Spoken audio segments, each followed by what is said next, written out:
Most people don't realize this, but tucked away in the heart of West Africa, something remarkable is unfolding. A military leader, Captain Ibrahim Traoré, the current president of Burkina Faso, is spearheading an audacious project that's shaking up traditional power dynamics far beyond his country's borders. What exactly is he doing?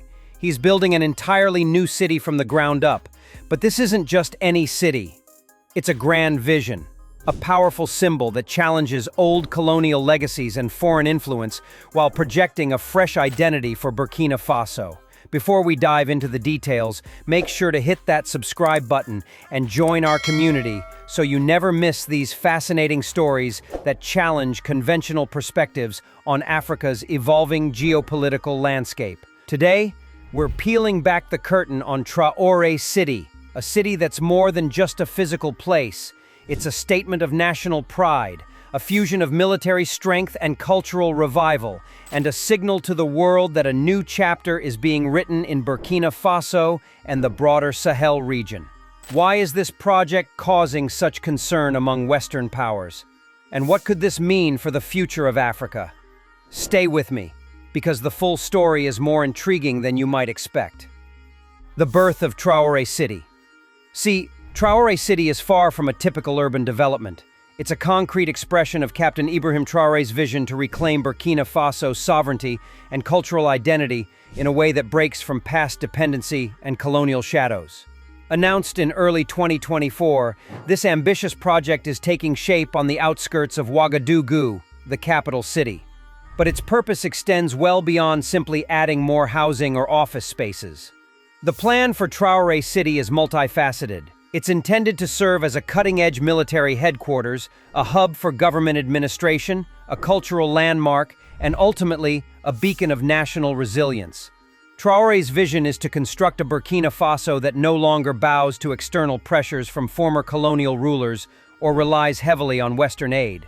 Instead, it's a nation that stands tall on its terms. So why does this unsettle Western governments so much? It comes down to the fact that Traoré is blending military modernization with a profound cultural awakening. This combination challenges the old geopolitical order, a system that has long kept many African countries within certain spheres of influence.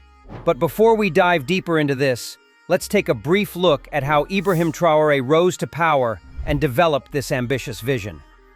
Captain Ibrahim Traoré wasn't always a household name internationally, but his rise was swift and marked by a determination to change the course of his country.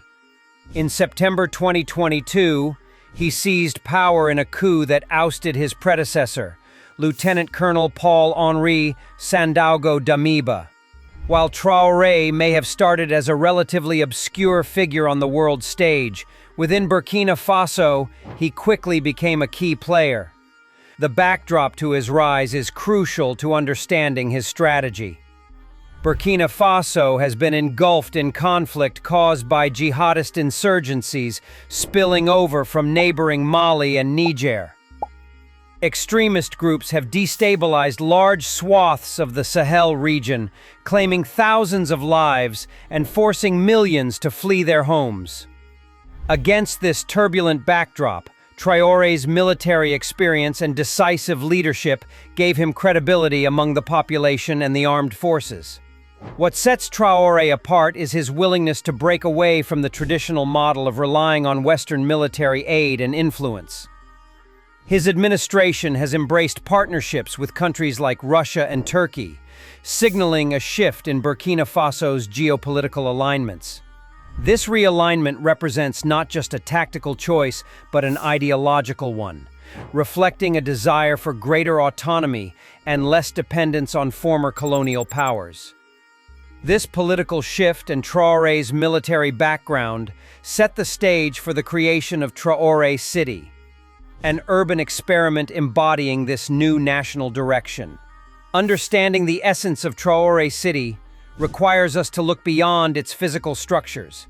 This city is being built not just as a military fortress or an administrative center, but as a cultural powerhouse. The government has committed to infusing the city with traditional Burkinabe architecture, vibrant arts, and public spaces that celebrate the rich heritage of the Mossi people, the country's largest ethnic group, as well as other local communities. This is a deliberate symbolic effort to reclaim cultural pride that has often been overshadowed by European colonial influences. Many African capitals still bear the marks of this history, with European architectural styles, languages, and place names dominating public spaces. Traoré City, by contrast, is being shaped to reflect indigenous identities through its design and use of local languages, making it a bold statement of cultural renaissance. But this cultural revival goes beyond aesthetics. It is a political strategy. Traoré recognizes that military power alone cannot unify a diverse population or ward off external pressures. By embedding culture into the city's core, he's crafting a new kind of soft power, a shared story of identity and resilience that can inspire national pride and cohesion. This unique blend of military strength and cultural pride unsettles many Western observers because it signals a leadership that refuses to be shaped or constrained by old geopolitical scripts. It's a sign of ideological independence and self-determination. Traoré City as a military stronghold. While culture is a vital element, Traoré City is also designed to be a state-of-the-art military hub. Traoré's administration has openly expressed its intent to modernize Burkina Faso's defense infrastructure and capabilities.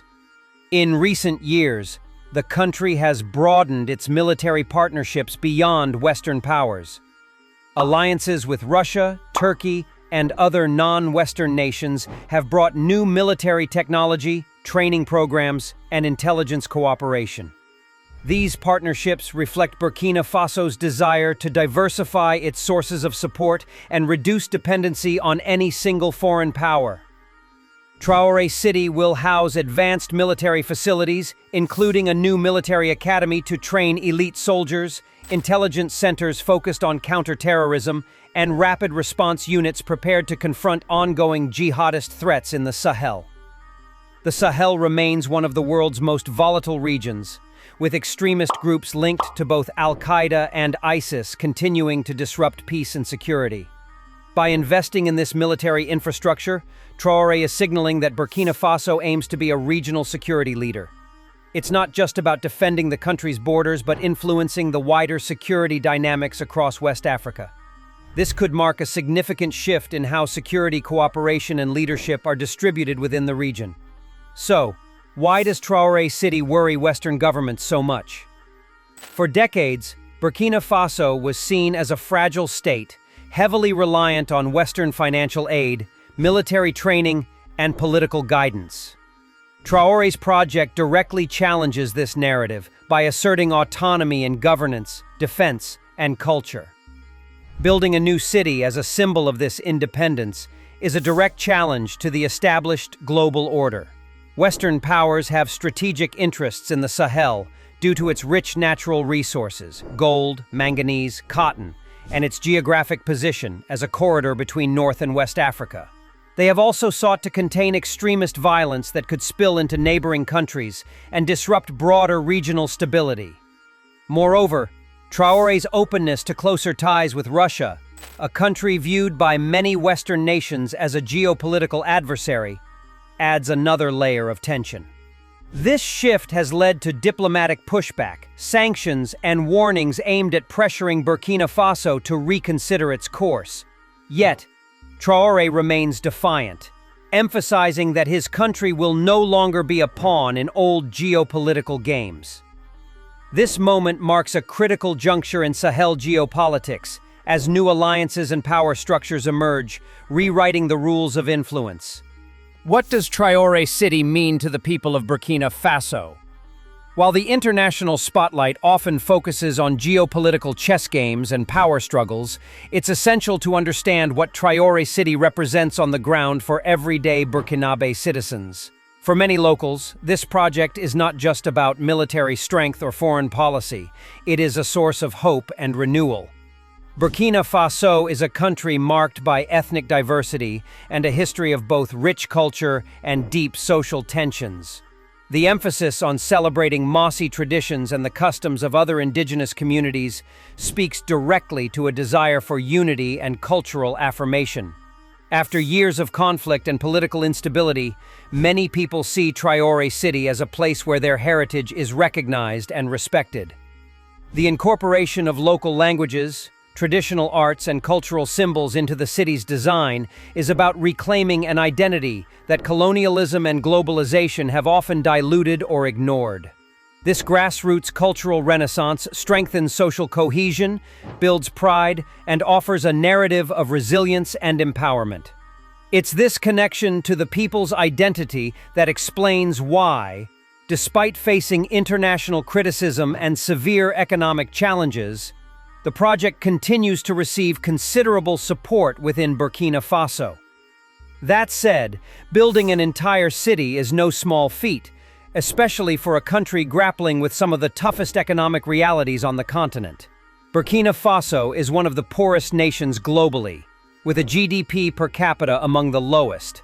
The country's infrastructure is limited, basic services are stretched thin, and many citizens live below the poverty line.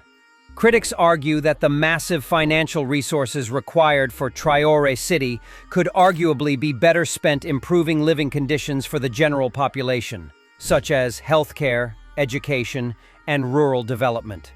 With ongoing humanitarian needs, some view the project as a luxury Burkina Faso cannot afford at this moment. Security remains another enormous challenge. The jihadist insurgency in the Sahel region has intensified over the years, with extremist groups linked to Al-Qaeda and ISIS controlling significant portions of territory. These groups regularly carry out attacks, creating a climate of fear and instability that hinders development. While Traoré City includes plans to bolster military capabilities, the realities on the ground are harsh. The military's capacity to maintain control and provide security is constantly tested. The risk of further escalation or spillover violence remains high. Despite these daunting obstacles, Traoré's unwavering commitment to the city underscores a leadership philosophy that prioritizes long-term sovereignty and self-determination, even if the path is fraught with difficulty and uncertainty. Looking ahead, Traoré City could be much more than a national project. It might serve as an inspiring model for other African countries seeking to assert their independence and rewrite their narratives in a post-colonial world. For decades, development in many African states has been tied to Western aid, military support, and diplomatic oversight. This model often comes with strings attached, limiting genuine autonomy and fostering dependency. Traoré City challenges this status quo by blending cultural revival, military modernization, and political independence into a coherent national strategy. This is a wake-up call for Western powers who have relied on traditional means of influence. The rise of leaders like Traoré indicates a shift toward more diversified alliances and locally driven solutions to security and governance. African nations are increasingly crafting their own paths that embrace cultural pride and pragmatic approaches to security and development without seeking permission or approval from old global powers. While the full impact of Traoré City and its broader implications are still unfolding, it is clear that the project represents a significant turning point.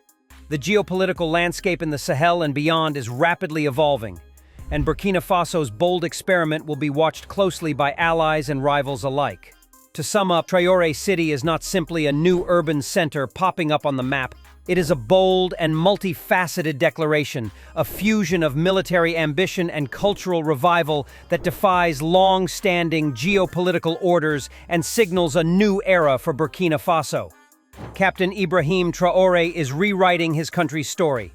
Moving away from the narrative of a fragile state dependent on foreign aid, he is building a nation determined to control its own destiny, forge its own identity, and protect its sovereignty with strength and pride. Whether Traoré City will ultimately fulfill these lofty goals remains to be seen, but one thing is certain: it embodies a fresh perspective on African self-determination, blending heritage and modernity in a way that challenges the world's expectations. If you found this deep dive into Traoré City insightful, please take a moment to like this video, share it with others curious about the changing face of Africa, and subscribe for more stories that go beyond the headlines and explore the forces shaping our world. Thank you for watching, and I look forward to seeing you in the next video.